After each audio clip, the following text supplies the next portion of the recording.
কিশোর যুব উৎসব চন্দননগর মেরি পার্কে চলে এসেছি। লালবাজার, চন্দননগরের লালবাজার লালবাগান বালিকা বিদ্যালয়ে ছোট ছোট কন্যারা এসছে।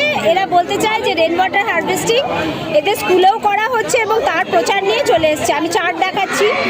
বলতে চাইছে যে ক্যাচমেন্ট করার জন্য স্পেশাল ঢালু রুফের দরকার, তাই এরা মডেলে দেখিয়েছে কিরম ঢালু রুফ থেকে এরকম জল সংগ্রহণ করা হচ্ছে। এবং শোধনের আমরা জানি যে পেপেলস, চারকোল এবং কোর্স স্যান্ড, মাইনি স্যান্ড, কটন দিয়ে ওয়াটার স্টোর করা হয়েছে, সেগুলো রিজার্ভারে পাঠাচ্ছে। মানে পুরো জলাশয়ে পাঠিয়ে দিতে পারে কিংবা চাষবাসে ব্যবহার করা হতে পারে এবং এভাবে এই জল খাওয়াও যেতে পারে যদি ক্লোরিন ব্যবহার হয়। এটাই মামুনিরা বললো এবং এরা চায় স্কুলেও রেন ওয়াটার হারভেস্টিং ইন্ট্রোডিউস করা হোক এবং এইটার ওরা প্রচার নিয়ে চলে এসছে রাজ্য কিশোর যুব উৎসবে।